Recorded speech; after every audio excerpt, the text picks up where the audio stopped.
1893 मसीहा इंग्रेज माने भारत रे लोकमानंकर एकाठी हेबा उपरे भी बैन लगाई देथिले।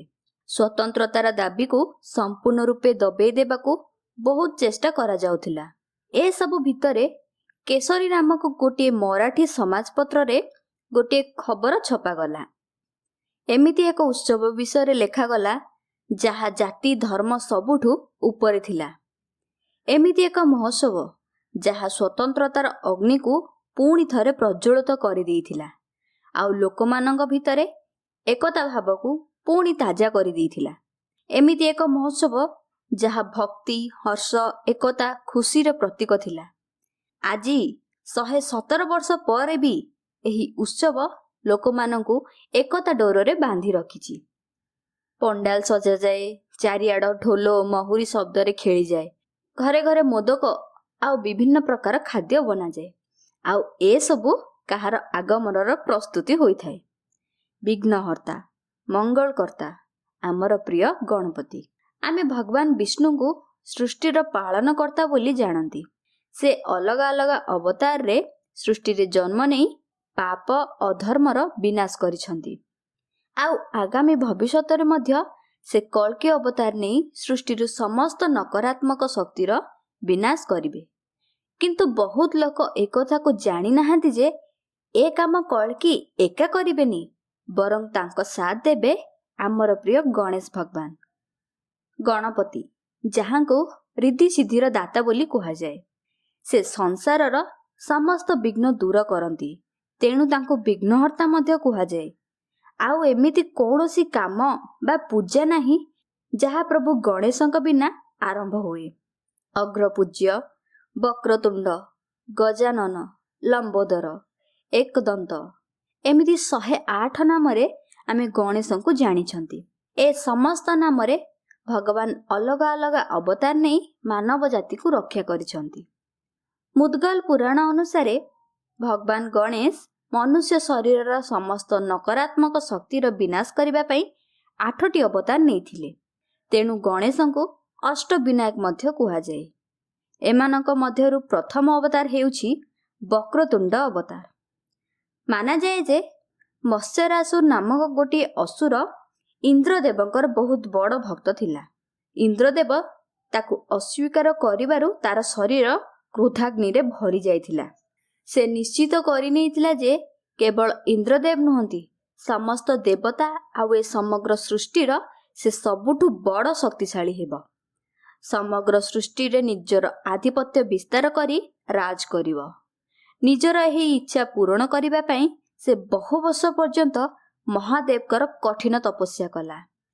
शेषरे महादेव ता तपस्या रे प्रसन्न होई ताकु दर्शन देले। मत्स्यरासुर इच्छा सुनी महादेव ताकु निर्भीकतार वरदान देले। एबे ताकु ए समग्र सृष्टि रे काहारु के भी भय नथिला। से वरदान पाई एते शक्तिशाली होई गला जे से असुर मानकर राजा होई गला। से तार 2 पुत्र सह मिसी समस्त देवता को पराजित करदेला। 3 लोकरी निजर विजय हासिल करिनेला। चारिआडे विनाशर तांडव खेलीगला। ए सबु देखि देवराज इंद्र समेत समस्त देवता महादेव का पाखकु गले। महादेव निजर वरदान फेराई नेबाको असमर्थ थिले। तेणु से गणेशंक आराधना करिबाकू देवता मानंकु उपदेश देले। समस्त देवता मिसी गणेशंको तपस्या कले। तापरे भगवान गणेश तांकर विशाल वक्रतुंड अवतार नहीं देवता मानंक सामने रे प्रकट हेले। सिंह उपरे सवारी होई 10 हाथ थिबा अवतार देखि समस्त देवता गणेशंक चरण तले नतमस्तक हेले। देवता माने गणेश भगवान को प्रार्थना कले जे से मत्स्यरासुर आतंकरू समग्र सृष्टि को रक्षा करिवे। जेतेबेले मत्स्यरासुर को ए विषय रे जणा पड़िला से तार 2 पुत्र को गणेशंक सह युद्ध करिबा को पठाइला। भीषण युद्ध आरंभ होला। युद्ध रे गणेश भगवान मत्स्यरासुर 2 पुत्रंकर वध करिदिले। एहा परे गणेश भगवान आउ मत्स्यरासुर दुहे मुहामुही हेले। भगवान गणेशंक एही विकराल रूप आगरे मत्स्यरासुर वरदान दुर्बल होईगला।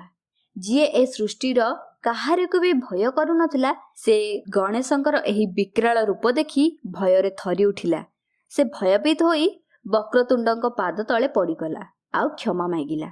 ଏପରି ଭାବେ ଭଗବାନ ଗଣେଶଙ୍କ ଅବତାର ବକ୍ରତୁଣ୍ଡ ଜ୍ୱଳନ୍ତ ଆଉ ଈର୍ଷାର ପ୍ରତୀକ ଅସୁର ମତ୍ସରାସୁରର କବଳରୁ ସୃଷ୍ଟିକୁ ରକ୍ଷା କଲେ।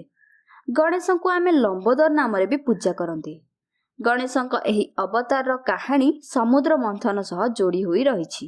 ଯେତେବେଳେ ସମୁଦ୍ର ମନ୍ଥନରୁ ଅମୃତ ବାହାରିଲା, ଅସୁରମାନେ ଅମୃତ ଛଡ଼ାଇ ନେଲେ। ଯଦି ଅସୁରମାନେ ଅମୃତ ପାନ କରିଦେଇଥାନ୍ତେ, ତାହେଲେ ଏ ସମଗ୍ର ସୃଷ୍ଟି ବିନାଶ ହୋଇଯାଇଥାନ୍ତା। ଏହାକୁ କେହି ବି କେତେ ଚେଷ୍ଟା କଲେ ବି ରୋକି ପାରିନଥାନ୍ତେ। ତେଣୁ ଏ ବିରାଟ ସମସ୍ୟାର ସମାଧାନ କରିବା ପାଇଁ ଅସୁରମାନଙ୍କର ଧ୍ୟାନ ଅମୃତ ଉପରୁ ହଟାଇବା ପାଇଁ ଭଗବାନ ବିଷ୍ଣୁ ସୁନ୍ଦର ନାରୀ ମୋହିନୀ ରୂପ ଧାରଣ କଲେ। ମୋହିନୀ ଅସୁରମାନଙ୍କୁ ନିଜ ଆଡ଼କୁ ଆକର୍ଷିତ କରିନେଲେ ଆଉ ଚତୁରତାର ସହ ଅମୃତ ଛଡ଼ାଇ ନେଇ ଦେବତାମାନଙ୍କୁ ଦେଇଦେଲେ। ଏହା ମଝିରେ ଭଗବାନ ଶିବଙ୍କର ନଜର ମୋହିନୀଙ୍କ ଉପରେ ପଡ଼ିଲା। ସେ ମୋହିନୀଙ୍କ ରୂପରେ ଆକର୍ଷିତ ହୋଇଗଲେ।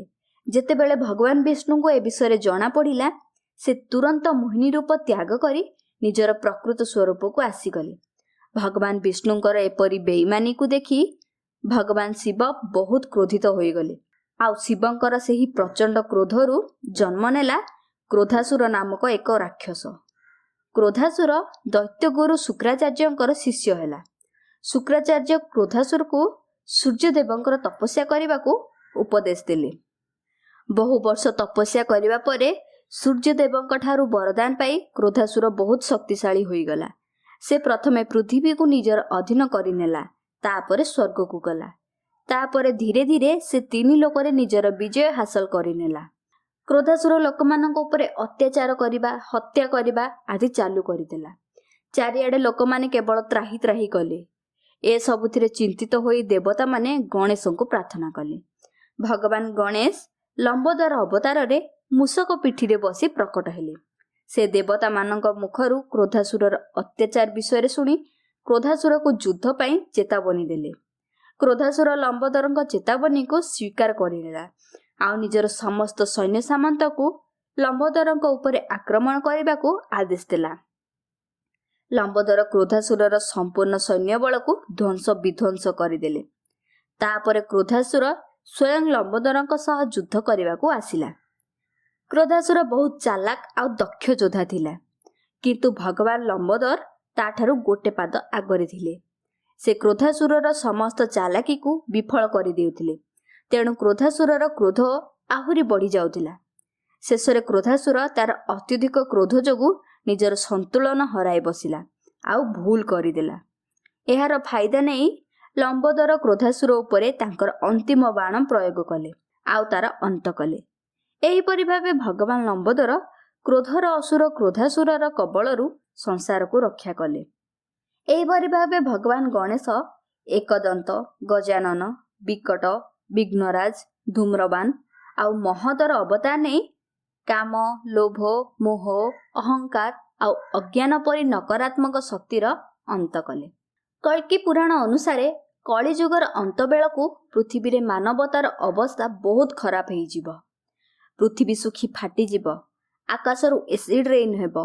ମାନବ ସମାଜରେ ଛଳ, କପଟ, ଈର୍ଷା, କ୍ରୋଧ ଆଦି ଚରମ ସୀମାରେ ପହଞ୍ଚିଯିବ। ଲୋକମାନେ ନିଜର ଆପଣାର ମାନଙ୍କ ସହ ହିଁ ଧୋକା ଛଳନା କରିବେ, ତା ସହ ନରଭକ୍ଷୀ ମଧ୍ୟ ବନିଯିବେ। ମନୁଷ୍ୟ ସମ୍ପୂର୍ଣ୍ଣ ରୂପେ ଦାନବ ପାଲଟିଯିବ।